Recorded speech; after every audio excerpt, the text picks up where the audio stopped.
The day justice shut down an HOA tyrant. I'll never forget the moment in that courtroom when Linda stood up, slammed a stack of papers on the table, and pointed at my son, Michael, like he was some kind of criminal.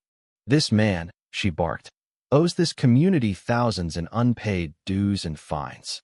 He's ignored every warning. We're moving to foreclose his home." My heart sank. Michael, gripping his crutches so tightly his knuckles turned white, looked terrified. The courtroom was so quiet you could hear his shallow breaths. The judge held his gavel, ready to strike. I thought, one wrong move, and my son loses everything: his house, his independence, the life he'd fought so hard to build after his accident. Linda smirked like she'd already won. But something didn't feel right. Deep in my gut, I knew her story was rotten. And before the day was over, the truth would explode, changing everything. Linda strutted to the witness stand like she owned the place, arms loaded with folders as if she'd emptied an entire filing cabinet to bury Michael.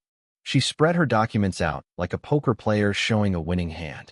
"Your Honor," she began, adjusting her crisp blazer, "Mr. Michael owes this HOA substantial amounts in unpaid fines and dues. He's refused to comply with our community standards." She opened a folder and started listing violations, each more absurd than the last. $500 for an unapproved mailbox identical to every other mailbox on the street. $1,500 for a garage door painted the wrong shade of white. $500 for grass too long, just 9 days after Michael moved in. She even fined him $500 for a dirty car parked in his own driveway. The gallery, her cronies chuckled, egging her on. "Should have followed the rules," one snorted.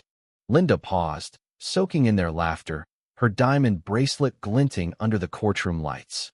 Then she went too far. $750 for excessive visibility of his crutches, she said, holding up a notice. "Medical equipment isn't decor. It drags down property values."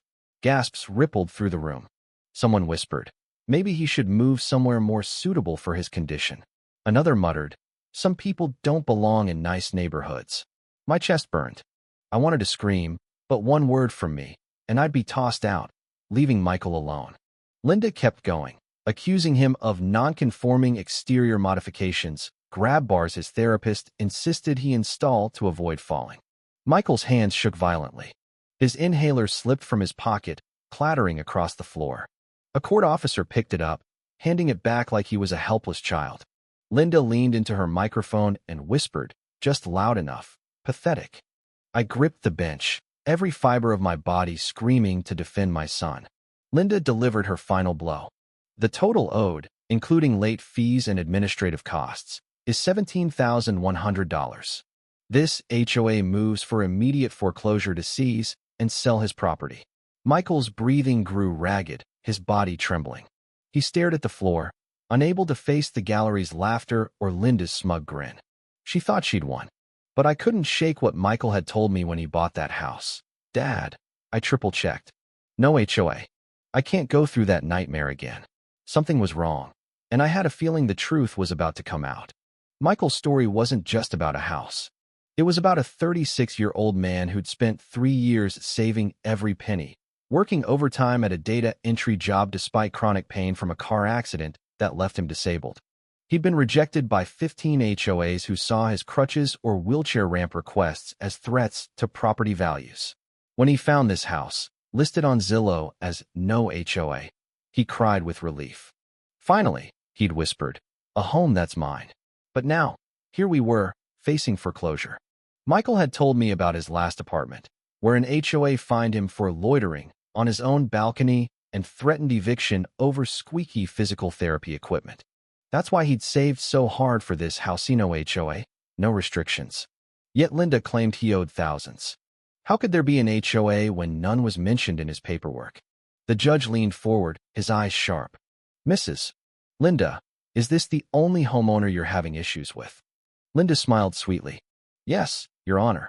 Every other resident pays their dues and follows the rules." She pointed at Michael.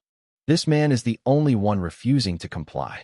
But her quick glance at the gallery gave her away. Neighbors I'd seen wave at Michael when he moved in now sat stiff, faces blank, like they were afraid to move. Linda adjusted a church pin on her lapel, projecting moral authority. I've served this community for 3 years, protecting property values. Some people think rules are optional, but without them, a neighborhood crumbles.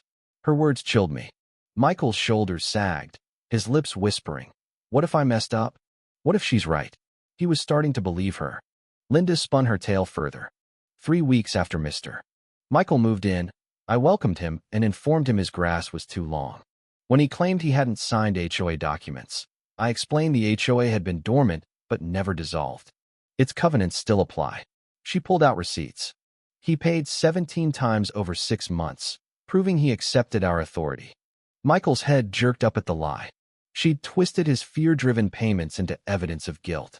Then he became hostile, she continued, refusing to sign updated CC and RS, shouting at me on his porch. Her cronies nodded. "That's right," one called. "Rules are rules," said another. Linda basked in their support, her smile growing. "This is about maintaining our community's integrity. Mr. Michael made a choice when he moved here." Then she went for the jugular. "Your Honor, he whines about no HOA, playing the sympathy card with his disability. But disability doesn't excuse breaking rules. If he can't handle homeownership, he shouldn't own a home." She mimicked Michael's careful walk, drawing laughter from her supporters. Property values don't care about sob stories. Michael's head hung low, tears falling. My wife dabbed her eyes, both of us helpless. Linda's lawyer piled on. "He's weaponizing sympathy to avoid legal obligations. Sympathy doesn't pay community bills." Linda slapped a lean notice on the judge's bench. "We move for foreclosure to protect our community's investment." The gallery murmured approval, one voice hissing, "Maybe he belongs in assisted living." Linda sealed her performance. "If you let him win, this neighborhood will fall apart." The judge cleared his throat, silencing the room. "The defendant may present his statement." Michael struggled to stand, his legs buckling twice before he made it up on the third try. Sweat beaded on his forehead, but something had changed. Determination flickered in his eyes. He straightened, looked the judge in the eye, and spoke. "Your Honor, I bought this house because it had no HOA. I don't understand how this is happening." His voice shook but grew stronger. He pulled out a manila folder. "I spent my entire disability settlement on this house. The Zillow listing said no HOA. The purchase agreement and disclosure statement say the same." He held up each document, his hands trembling but his voice clear. "I triple-checked. Every person I asked me agent. The sellers confirmed no HOA." The gallery shifted uncomfortably. Michael continued. "My neighbors warned me about an HOA when they helped mow my lawn. I was shocked. They said it had been dissolved 17 years ago. Then Linda showed up, finding me for my mailbox, my garage door, my grass all within hours of meeting her. She said my mailbox wasn't approved, but it's identical to everyone else's. When I pointed that out, she said, 'I don't like yours. Replace it or pay.'" Gasps filled the room. I paid out of fear, not agreement. But when she demanded I sign new CC and RS, I refused. That's when the fines tripled. The judge's eyes narrowed. "Mrs. Linda, may I see those HOA papers?" Linda handed over a folder, but the judge frowned. "These are 17 years old. Where's the current registration?" Linda stammered. "The HOA was dormant but never dissolved." The judge cut her off. "Do you have current documentation? Yes or no?" Linda froze. "No." The judge ordered his clerk to check county records. As they waited, he asked, "Is this HOA on every property deed?" Linda hedged, "Not necessarily." The judge's voice hardened. "If it's not on the deed, there's no HOA authority." "Mr. No mention of an HOA," the judge confirmed. Linda snapped, "But he paid the dues. He accepted our authority." The judge's tone turned icy. "Payment under duress doesn't create legal obligation." The clerk returned with a single sheet. The judge read it, his face stone cold. "Mrs. Linda, there is no active HOA registration. The original was dissolved 17 years ago." Gasps erupted. "You've been collecting dues and filing liens without legal authority for 3 years. That's fraud." Linda screamed. "Those records are wrong. I've run this neighborhood." She lunged for the clerk's papers, but bailiffs blocked her. Her supporters panicked, one crying, "I thought it was legitimate." The gallery turned chaotic, neighbors realizing they'd been scammed too. Michael sobbed, "Please don't let me lose my house." I'll do anything. The judge's voice thundered. All liens are voided. All dues and fines must be refunded with 18% interest. This case is referred to the FBI for wire fraud. Mrs. Linda, you'll pay Mr. Michael $50,000 for emotional distress and cover his legal fees. Contact him again, and you'll be arrested. Linda's knees buckled as bailiffs cuffed her for contempt. The judge's gavel fell. Case dismissed. Mr. Michael's house has no HOA. Michael collapsed in relief, my wife and I rushing to hold him. I get to keep my house, he cried. Neighbors apologized, admitting they'd been scared of Linda too. 6 months later, Michael called. Dad, turn on the news. Linda's mugshot flashed across the screen. She'd been sentenced to 18 months in prison for HOA fraud, owing $2.1 million to 67 victims. Her real estate license was revoked, and the IRS hit her with $890,000 in penalties. Michael's neighborhood threw a block party, kids playing freely, neighbors bonding. He started a blog, HOA Fraud Survivor, helping others fight similar scams. His case became a legal precedent. Driving by his house now, I see him tending his garden, crutches against the porch, kids biking in the driveway. Linda's reign of fear was replaced by community. The truth took time, but it won. What do you think about bullies like Linda who exploit power to intimidate others?